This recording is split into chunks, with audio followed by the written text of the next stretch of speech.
When her dad died, that's when the trouble began.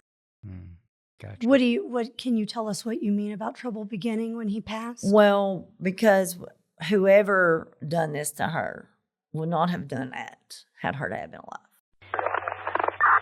Warning. The podcast you're about to listen to may contain graphic descriptions of violent assaults, murder, and adult language. Listener discretion is advised. Who Killed Letha? An interview with Letha's best friend, Shannon Crawley.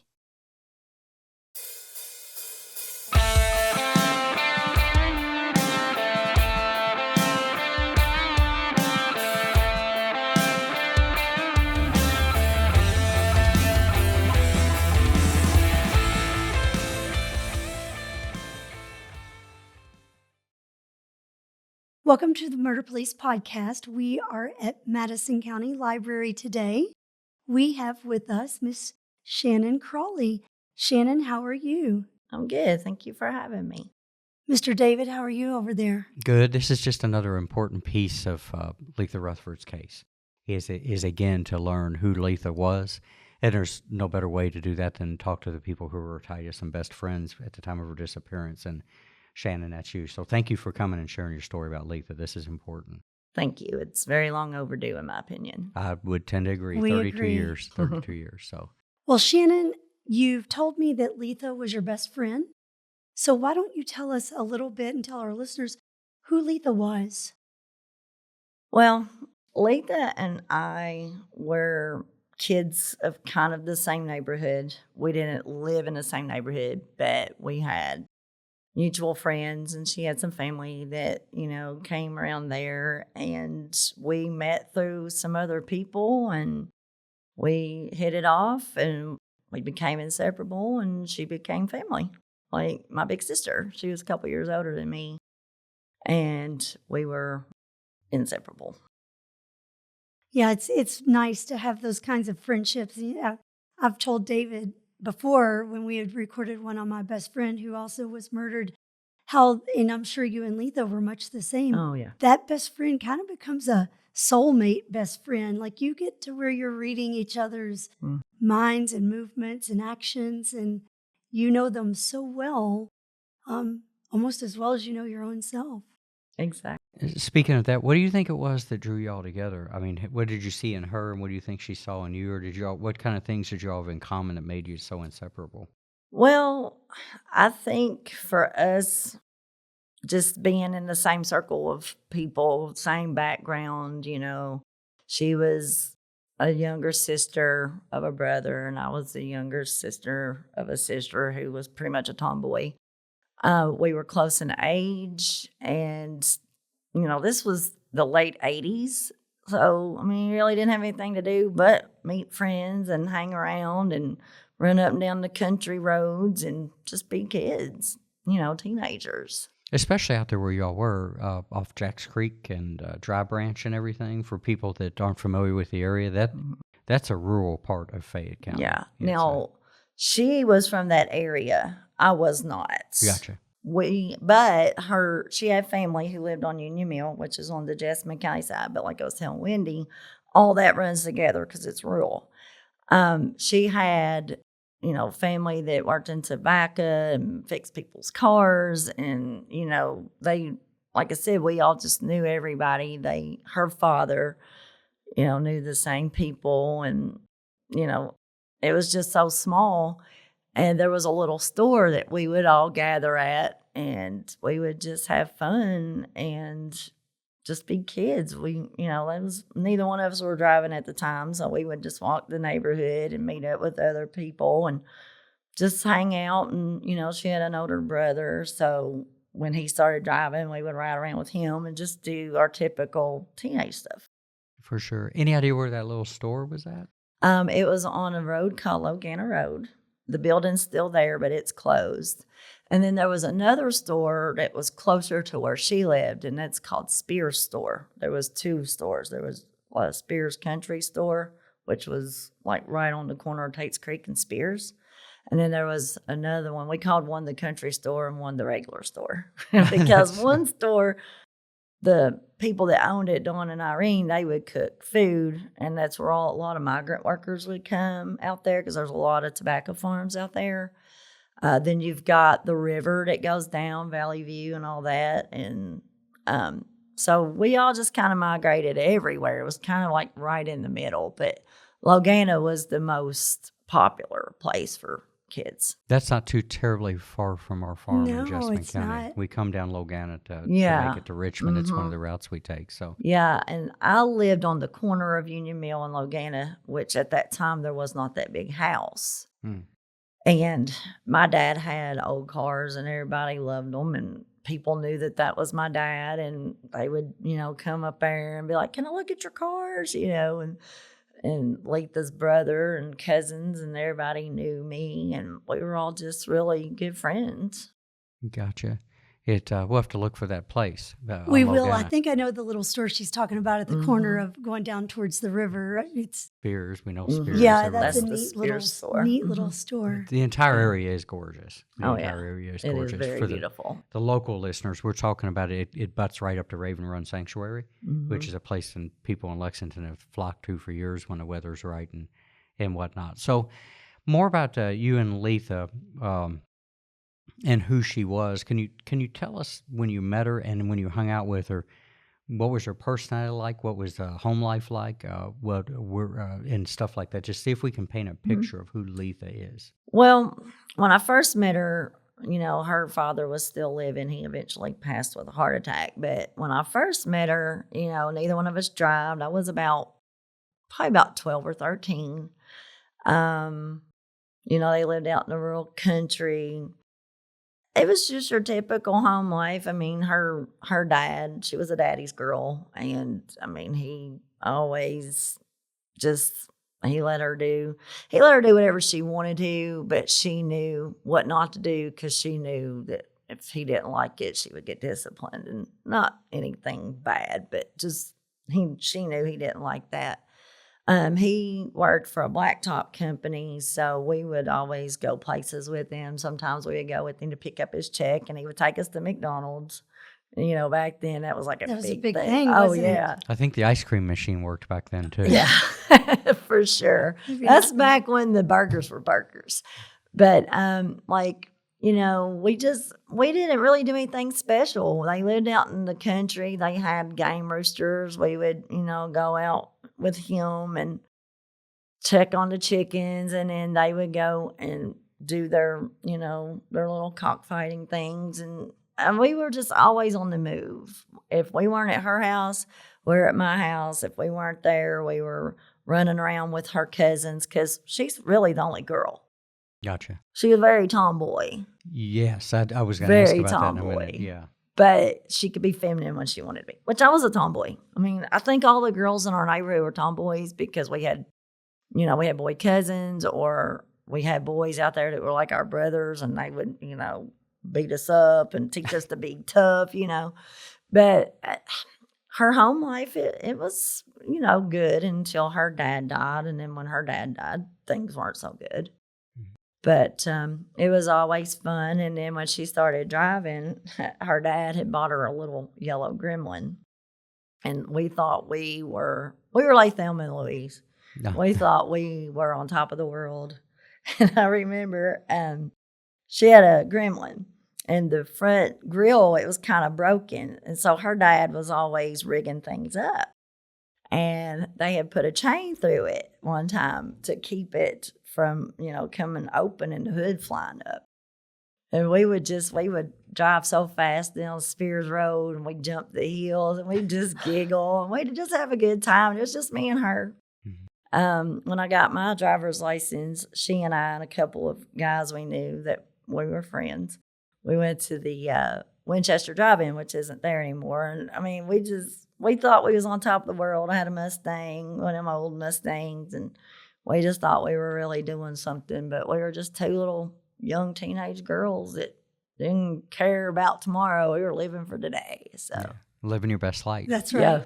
Or so we thought. Yeah, exactly.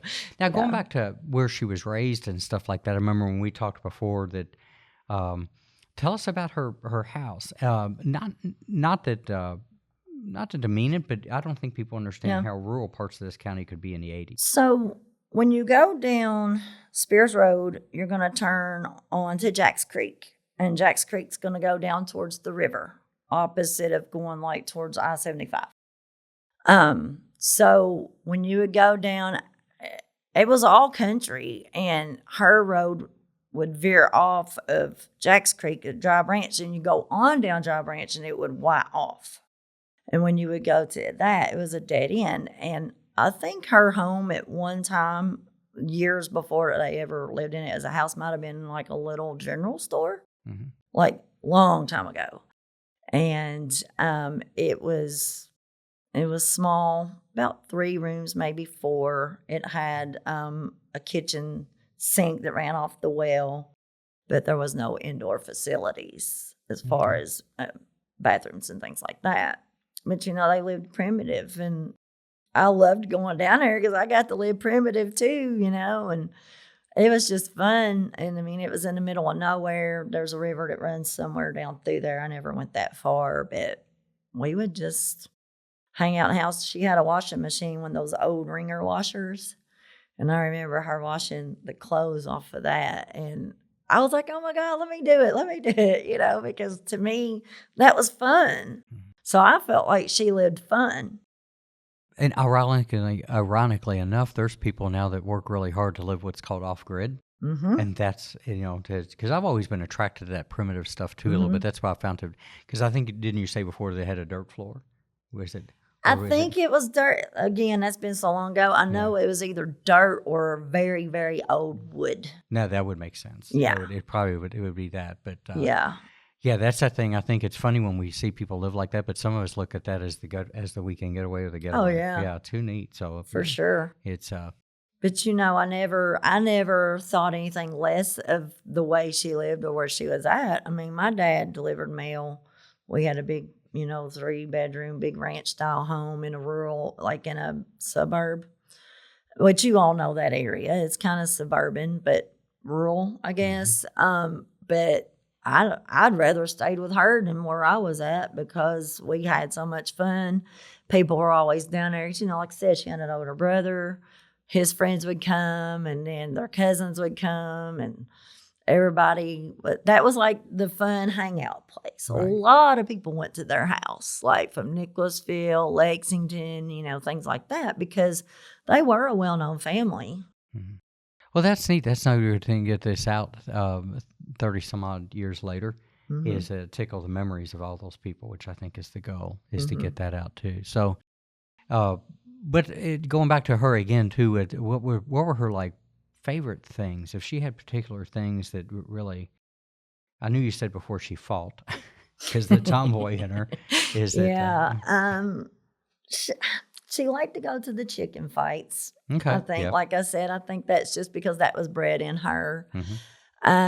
She liked to be adventurous. We liked to go places and do things. And she didn't really have anything specific that I can recall. Again, it's been so long since she's been gone that there are things I'm sure I don't exactly remember, but she just really loved hanging out with her friends, and my family adored her. Like they loved her.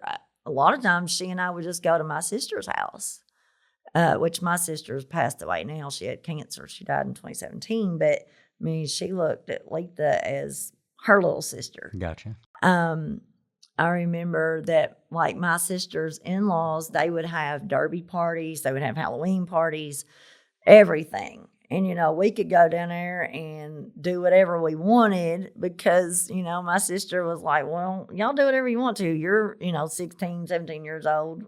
Whatever, go wild. We don't care. Just don't drive. So, and we would go to the Jessamine Jamboree at that time. That's when they still had it. And we would go to the Jamboree and we would walk around and we would ride kick booty. That was our favorite ride. That's when they would ride the swings and kick each other off and then grab each other in the air. Yeah, that was what she loved to do. Of course, she was so young and hadn't really experienced a whole lot of adventure yet. Yeah, in my opinion. So I think that for Letha, she just loved to enjoy life. Yeah. She didn't really, I never really seen a lot bother her except for when her father passed away. That really destroyed her because they were super, super close. Yeah, that's So when the father passed, who took over the role of taking care of the household? Her brother. Her brother. Mm-hmm. So it was just the two of them at that point? Yes. Gotcha. So I guess he had to kind of step up and be a dad role, Yeah. really, to his sister. Yeah. Did she share with you, I guess, those intimate feelings of how, losing her dad was? I'm sure as any best friend, she probably confided in you. And Oh, yeah. She was very, very sad and very lost. I mean, her daddy was her world. Her and her father had more of a bond than her and her mom. And her and her brother were like inseparable, which they're only, I think, a couple of years apart. He's maybe 2, maybe 3 years older than her. so did they anticipate he was having heart trouble, or did they just find him I think it passed? was just a massive heart attack.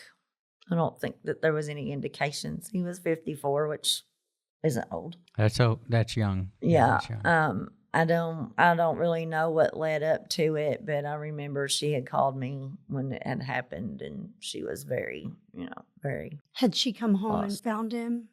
I don't recall how they found him. Maybe he had went to the hospital and he died that way. I wouldn't really know that because, again, it's been so long ago.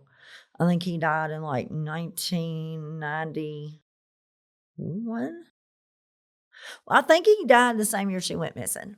That strikes, if not very close. Yeah. I think you're right. there. And I think when her dad died, that's when the trouble began. Gotcha. What can you tell us what you mean about trouble beginning when he passed? Well, because whoever done this to her would not have done that had her dad been alive. So Shannon, her dad had passed, and then ultimately what ended up happening is Letha shortly thereafter went missing. Is that correct? Yes. About how long was it before she disappeared? Now, don't quote me on this because I don't know exact dates, but I feel like he died around July-ish, and she went missing in December. So about 6-ish months, give or take. So do you recall when she was missing? Was it just you were trying to call her so you all could hang out, or how did you come to learn about her missing? Well, I had been at another friend's house a few houses down because at the end, before she went missing, we still hung out, but we weren't as inseparable. I don't know what she had going on, but we were still very, very close. And one night I was at another friend's house that lived like 4 houses down from me. And when I came home the next day, because my dad was a single dad. And everybody raised everybody's kids down there. So we ripped and ran and did what we wanted. So the next morning when I came home from my other friend's house, my dad said, Letha came by here looking for you last night. And I said, well, where'd she go? Like, did she say anything? Because I was really wanting to talk to her because I hadn't really got to talk to her much. And he's like, well, no, but she seemed to be a little distressed about something. And I said, well, did you ask questions? He's like, no, I just told her I'd let you know. And I never heard from her again. I called and I talked to her brother and couldn't find her. So then me and another friend of ours who lived with Letha at one time, her name was Carmen. She's deceased now. We went everywhere looking for her. We went Wilmore. We went Lexington, Richmond, everywhere that we knew she might be, calling people that she knows. And then her brother was like, I'm going to file a missing persons on her. And that was it. So had her brother just come home and she wasn't there, or waking up and she wasn't there? I don't know for sure exactly how that transpired. I just know that, like I said, he was older than us. So he may have been out, with his friends, or he may have been out working somewhere. But I had called him and I was like, he's like, I haven't seen her. Is she with you? And I'm like, no. So, of course, you got to wait 24 to 48 hours, whatever it was at that time. And then he called and explained, she's a minor. Or was she 18 yet? I can't remember. She went missing and she was 18. That's what it was. She had just turned 18, and I think they were like, well, she's an adult now. We have to give it some time, because had she been like 12 or 13, it'd have been a different story. And then they gave it some time, and she never showed up. And then that's when he called, and whatever happened from there with the police. Right. Yeah, and just to go back to when you and your friends were looking for it, just to emphasize where she lived and went missing from is not just rural, but heavily wooded. very. I mean, we're talking thick. And so for the listeners, they can go to murderpolicepodcast.com and pull the show notes, and I'll put some images up. But obviously, if you're on YouTube, those are on this episode right now, and those will be available for people to see, just to get an idea of that. Even not going to Wilmore or Lexington, just to look within a mile of that house would have been a task. Yes, very much so, especially someone that's not an experienced investigator. Sure. That knows where to look, knows what to do, and things like that. Like I said, when she was growing up, her dad and them, and cousins and uncles, they all had chickens. So I would think about places that we had been. And then I thought, well, let's go check there in that town, And I mean, we looked everywhere, and we had no luck. That was good work, by the way, is that going to places that, because the police don't know those things. And the family and the friends do. That's always something everybody's grateful for, because the people that know her best know where the likelihood of finding her is. So she goes missing. So then days turn into weeks, I guess, right? Mm-hmm. So what do you all do at that point? Do you just wait to maybe hear from the police, or maybe she'll come rolling in home and talking about an excursion she's been on for a couple of days? Yeah, and with Letha, she, like I said, she liked to run around. She liked to have fun. So at first I thought, well, maybe she was coming to tell me she's going somewhere for the weekend. Or maybe she wanted me to come with her. And then I got to thinking, well, maybe she was scared. Maybe something was going on. Maybe she needed a place to stay for the night, because my dad said she was, she appeared to be distraught. And I was thinking that. I mean, I've thought everything from the best to the worst. Then I was thinking, well, maybe she wanted me to go with her to take care of something that night. And who knows what that would have led to. Maybe both of us being missing and murdered. I didn't really know what to think. But I knew that after a few days, it wasn't her. I knew that something was wrong. About a week later, I felt that. And it was close to Christmas. The newspaper says November, but I'm pretty sure that it was December. Mm-hmm. December the 16th. Yeah, December sounds right. But the papers, the papers from the old articles and these other people that have covered it say November, but it was December, because it was cold and it was snowing a little bit. That's when we had winters back then, not like what we have now. But I just knew something wasn't right after a couple of days. So I guess, did you stay in touch with her brother, and you all kind of stayed connected as far as, have you heard anything? No, have you heard anything? We didn't stay connected every single day, but I would, reach out to him from time to time. And then at that time, like I said, our friend Carmen was still living.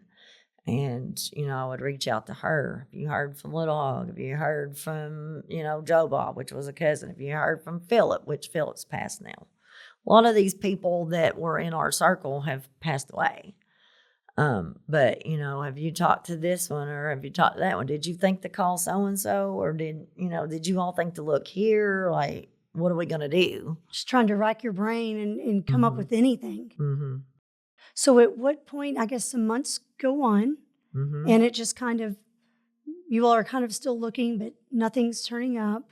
Mm-hmm. And then I guess in April, she was discovered? Yes. So can you talk about when you learned she was discovered and what that discovery was? Yeah. So it was late. It was probably 1 or 2 o'clock morning when I got the phone call from a family member of hers. And he said that he had discovered something out on the farm, or I wouldn't really say farm, out on the land. He had a 4-wheeler. He was riding just leisurely riding, and he had his dog with him, which was a pit bull. And he was just riding, and he said that the dog just stopped in its tracks and it wouldn't come. And he yelled for the dog to come on. Well, the dog was just not moving. So he turns around and he goes back to where the dog was, and he's seen something sticking out of a piece of tin. He said he pulled it up, and there she was, her remains. Wow. Under the tin on the property where she lived. Where the police had already been with a fine-tooth comb and dogs and horseback and people. And then now all of a sudden she's found 4 months later. Which kind of would make me, you know how my mind works, David, make me think she was somewhere else and someone placed her under the tin and then she was mysteriously found. Yes. You never know. That's always a good possibility. Is that we know people are moved sometimes in the wake of an event like that. Exactly. So did this person end up calling the police or her brother, or who did they contact, or do you know those details? I'm not sure who he contacted. I just know that I just hung up the phone and just my world was destroyed. Like I cried. My dad was away at a treatment center because he had struggled with some mental health. And I called my dad, and I was bawling. It was like they found her. And so he came home, and then my dad became like super protective mode because, you know, he knew she was my best friend. Sure. And a father's mind, now that I have children, he's thinking, okay, well, if my daughter's next, is probably what my dad was thinking, and he became super protective. And so, I mean, I didn't really go a lot of places after that discovery was made. I did go to her funeral service. I wouldn't really call it a funeral service. It was a casket with her skeletal remains. Wow. Yeah. So I guess at that point, did you stay in touch with her brother, or did you all kind of just lose touch and just kind of drifted away a little bit? I feel like when she passed, and it was, you know, it was proven that was her and that she was no longer here. I think everybody just kind of went their own separate ways. She was kind of like the glue that held our group together. Were you ever interviewed? Yes. You were. How did that go? I guess as a best friend, they were hoping you might know something or could give some lead. I was a minor at the time, so my dad had to give them permission. And so I was just very frank with them, very candid. There were things in her diary they asked me about. I answered truthfully. But I told them I really couldn't give them any insight as to what happened to her. Gotcha. That had to tear your world up, though. It did. Sure. It did. I also remember when she was found, I called my sister because my sister was like my second mom. And I lost it. And, you know, my sister was very upset too because, like I said, we were all so close with her. Right. When during the time she was missing, did you find yourself preparing yourself for those worst news things, or was that balanced by a lot of hope? How'd that feel? I think I just, like I said, I just had that gut feeling after 2 weeks at the most, and I was driving myself crazy, wanting to know where she was. Who did this? Why did they do that to her? Like, what did she do what did she deserve to be treated like a piece of trash? Like, throwing her out there like she was nothing. That was somebody's sister. Right. Somebody's best friend. Somebody's world. Somebody only 18 that hadn't been out in the world yet to arguably make anybody mad. That's the way I look at things like that too. Just cruel and evil. I mean, back then everybody fought and they made up. So, I mean, I don't think that it was anybody that she had ever, had hurt like that would want that done to her. Right. I think that whoever did this to her had a very personal problem with her. But for the love of God, I don't know who that would have been. Right. At the time of this recording, when we're making this, we're probably a good 32 years out, if I remember correctly, time-wise, right on top of that. Yes. And I know nothing of any motion on it. I know that it's still down at police headquarters somewhere that a cold case detective could grab if they had a break. But what would be the best outcome for this right now for you? And I know it doesn't bring Letha back, but if you could picture the best thing moving forward, that if you had a magic wand tonight, what would that look like? Well, I don't really want to know how it happened because that's irrelevant to me. I don't want to think about that. I want to know why. Why would whoever did this do this to her? You know, what did she know something about you that you didn't want known? You know, did she reject you in some way and you couldn't handle the rejection? Why did you do it? Why didn't you just go on and leave her alone and just let her live her life? Well, I mean, she was 18 years old. Like, what can an 18-year-old kid do? Like, my children are 22 and 29 years old. And to me, 18 years old is a baby. So, you know, what did this child do to you? And why did you take her life? That's all I want to know. Why? Gotcha. And I'd like to see this person rot in jail for the rest of their life. For sure. What would you say to that person right now if they were listening and we don't know who that is? What would you say? Would you ask of them? Would you give them advice? Would you demand anything? What would that sound like? Honestly, I don't know what I would say. 20 years ago, I'd probably pushed them in the face. But now I'm older and, you know, that doesn't resolve anything. But I would say I hope nobody ever does this to your child. Gotcha. So somebody's out there carrying that on their heart that they know. Let's go to another group of people to talk to. What would you say to somebody that knew? Now, we're not going to get into the rumors Right. on the podcast because of the case facts that might be present in those. But there's lots of rumors, right? And we'll leave those be because we don't go into rumor. But those rumors, if there was anything to them, would lead me to believe that people know that may not have been involved. What would you say to somebody that is walking around carrying that right now, that they have the information, they could go to the police and say this person or these people are the ones responsible? What would you say to them if they're walking around, going to church, going to stores, going to movies, living their life, knowing that they have that night? What would you say to somebody like that? I would probably first ask them, why didn't you do something to help save her life? Yes. Would you want your daughter done that way? And I hope you burn in hell for what you know. I think that's a strong possibility. I've said that many times before, that if you carry that on your heart, you're probably not too far from that person that was involved. Well, and it makes you wonder also if a person on the outside knows of what happened, why have they not turned in the person or people who did it?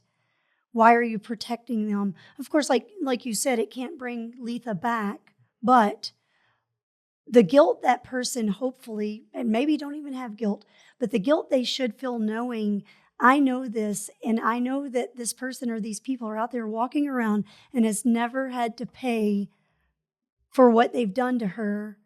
I can't imagine trying to protect somebody who I know killed, really, by all accounts, a child and murdered her. You know, we know that there's some cases that we've heard about or talked about, and it doesn't make it right, but maybe there's an OD and you don't know what to do with the body, so you just put it somewhere. Not that that's okay, but this young lady was murdered, and you know someone did this to her. Why are you protecting the person who murdered her? Why is their life more valuable, and why should they be allowed to walk around having committed this murder? I think it's fear of The person or people. Yeah. Could be. Yes. You know, like he said, we won't get into the rumors, but of the rumors, I think the said person, that people were afraid of that person. And maybe fear of their own safety, their own Sure. family, you know, but how would that person know who said anything? Because a lot of people could have been there. I don't know. But all I know is that I think a lot of people didn't tell out of fear. Sure. And now we know there's the anonymous tip line. And, you know, I don't know how that would work along with this being a cold case, so to speak. But still, someone should at least have the courage to speak up. I understand the fear aspect, and people want to kind of stay out of it for fear of retaliation. But 30 some years later, why are you still letting that person by with this? Exactly. And the thing, though, about anonymous tips, people lie all the time.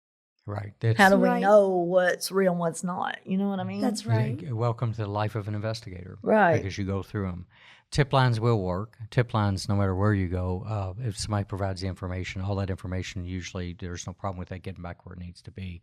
So that's an option. And we could all agree that this is way overdue. Very much And it's so. just time to lay this down and get some justice for her. Mhm. One last person. If you could speak to Letha, what would you say today? I would tell her that I miss her so much and that she's still my sister. And I would probably just tell her how I've, became a nurse, how successful my life has become. Not that I'm some millionaire, but people that came from our kind of lives, they don't really do a lot with themselves. A lot of them quit school and raise families and things like that. But I would just tell her of my accomplishments and, definitely tell her about my children and my grandchildren, because my daughter's uncle used to actually know her and they were all very close at one time. And so to know that my daughter is part of that family, she would really be tore up about it in a good way. I would just tell her that I really miss her and that I would love to see this person brought to justice and executed for it. I think she probably knows all your accomplishments. I think that's what that's worth. $5 as she does. So, well, thank you for coming and sharing. Yes, thank you Thank so you much. for having me. I think it's an important part to keep people motivated, to move them emotionally, to keep her name alive, and to with everything else that we'll have on the podcast when we interview other people, is to paint a picture of who Letha was. An 18-year-old woman living her best life, and Thelma and Louise around in a yellow gremlin. I'm picturing that now, by the way. Yeah. I've got a picture in my mind, and Yeah. shooting down Spears Road and jumping the jumps and everything. So Yeah, and we didn't have air conditioning, so we had the windows down, the hair blowing. My hair was longer than hers, but we had our little hairdos going on, and there was no fear. Tomorrow didn't matter. We were Sure. living today, so. yeah, until somebody interrupts that. So, Yes. but thanks again. Appreciate Thank it. you so much, Shannon. Thank you. The Murder Police podcast is hosted by Wendy and David Lyons and was created to honor the lives of crime victims, so their names are never forgotten. It is produced, recorded, and edited by David Lyons. The Murder Police podcast can be found on your favorite Apple or Android podcast platform, as well as at murderpolicepodcast.com, where you will find show notes, transcripts, information about our presenters, and a link to the official Murder Police podcast merch store, where you can purchase a huge variety of Murder Police podcast swag. We are also on Facebook, Instagram, and YouTube, which is closed caption for those that are hearing impaired. Just search for the Murder Police podcast and you will find us. If you have enjoyed this podcast, please subscribe for more and give us 5 stars and a written review on Apple Podcasts or wherever you download your podcasts. Make sure you set your play to automatically download new episodes so you get the new ones as soon as they drop. And please tell your friends. Lock it down, Judy.